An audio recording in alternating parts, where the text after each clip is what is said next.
Hi everybody, it's me, LisaT, coming at you with some nighttime energy. Lights Out with Lisa. Reading The Language of Letting Go by Beattie. So I didn't even realize yesterday that that was the last reading of September. We are now in October. Oh my God, where'd September go? Flew by. Okay, so October 1st, be who you are. But who am I? Who am I? I was just, I had an amazing walk with my best friend today and for 2 hours, and we talked a lot about getting back to that true self, finding that soulful self, getting back to that. And it's the self that we know we lost when we were both, we both have a memory, we both have this number 13, and we see it happened when we were 13. My mom died when I was 12. She had some stuff going on at that time. But we were reflecting on how we're trying to get back to that little girl who was just like free and had no fears and was exuberant and joyful and hopeful and all these things. But, you know, life happened, and every piece of trauma that ever happened and every circumstance where we were put with someone who couldn't tolerate us and told us, you know, shut us down a little bit, all those pieces, you know, have added up over the years until it just like popped. And then we got into like all this recovery stuff. And now we're getting back to that who I am inside, that free soulful self who's just love and joy. And you know, and then that's why children are so amazing, and babies, they come out unscathed, you know. So the spiritual journey is, I think, is part of it, is getting back to that piece, and that's how I can that's how I can frame it, or I can focus on, you know, something I can like look at tangibly as opposed to spiritually. So be who you are.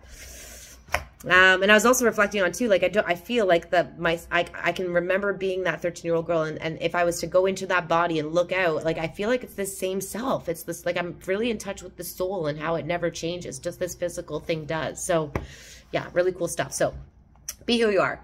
In recovery, we're learning a new behavior. It's called be who you are. Be who you are. I was talking to another friend today who's going to come over for a visit tomorrow so I can help her unravel some stuff. And that's what I'm sharing. I'm trying to relay that message. Like, be who you are. Stop this protective, you know, performing personality. You know, we go out there and we like think, okay, they want me to be happy. They think I should be this. They want me to be that. They need me to be this. We go out and be what the world, you know, that before recovery, before learning about how to not do that.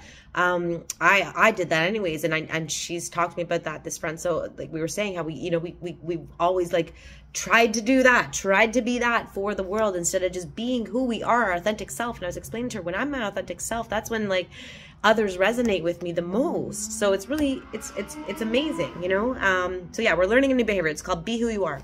For some of us, this can be frightening. It's scary. Like, oh my God, but what if the world doesn't accept me? What if that's not what they, you know, what if they think I'm coming off as negative? That's what my friend said to me. She's like, no, I just don't want to be negative. I'm like, no, when you're being real, you're not being negative. You're just being real. So it can be frightening. I'm going to be rejected. That's the fear behind that one, I think, is that it's going to be rejected by the world. So for some of us, this can be very frightening. What would happen if we felt what we felt, we said what we wanted, became firm about our beliefs, and valued what we needed? Ooh, I don't know. That sounds pretty amazing as opposed to scary, right? When you break it down to what am I scared of? I'm scared of saying what I need to say, of feeling what I feel, of letting my needs be known and valuing what I need. What would happen if we let go of our camouflage of adaptation? I've always said I'm a chameleon. I can like be that, or I can be this, I can be that for whatever the circumstance requires. But that's only what I think the circumstance. I think the circumstance requires me to be like this because I'm going to be around those people, and me to be like this because I'm going to be around those people. I'm telling myself the story that, oh, that's what I have to do, but I don't. I was lying to myself. I was fooling myself, and I was exhausting myself trying to be all these different things instead of just being who I am. When we camouflage and there's adaptation, it's exhausting. I promise you, because I did it for my whole life. So what would happen if we owned our power to be ourselves? Would people still like us? Would they go away, right? Rejection. Would they become angry? Rejection. It's all rejection, right? Or an abandonment. There comes a time when we become willing to be ready to take that risk. You know why? Because the cost of me not being myself is worse. I've felt that now that I've experienced being my true self when I'm not. The internal like pain that causes is way worse than someone rejecting me. I'd rather be free to be myself, and then I can take on anything that comes at me. So a time comes when we become willing and ready to take that risk, to continue growing and living with ourselves. That's the person I got to go to bed with every night, myself. That's the person I got to live with 24/7, who never goes away. The longest, committed, most intimate, most deepest relationship you're ever going to have in your whole entire life, most loving relationship you could possibly have in your life, is the one with yourself. To continue growing and living with ourselves, we realize we must liberate ourselves. It's liberating, and there's freedom. It's like, I finally did it. I broke through that shell, and it feels effing amazing. It becomes time to stop allowing ourselves to be so controlled by others, by people, places, and things. I'm going to be that for them, and this for that situation, and this, like that's others. That's being controlled by those situations. That situation is controlling who you're going to be in that moment. So it becomes time to stop allowing ourselves to be so controlled by others and their expectations, and be true to ourselves, regardless of the reaction of others. Before long, and it's going to take practice, it's going to feel icky. Like I've spoken in other videos about when I set my first boundary, I set it and it felt so good. And then I was like, ooh, I wanted to like pull it back in and renege, because I wasn't, the reaction from the world wasn't, what I thought should be ideal, so I was like, oh, maybe I shouldn't have done that because they didn't like it so much. And, so I was going to put myself at risk to save them.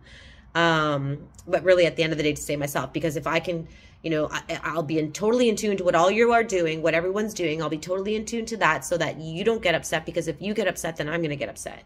So I want to make sure no one gets upset, so that I don't get, because I was scared to get upset. I was scared to feel what I feel. And now I'm not scared anymore. So then, but the beautiful thing is that doesn't even happen in that, I don't control them, and then I don't get upset. So yeah.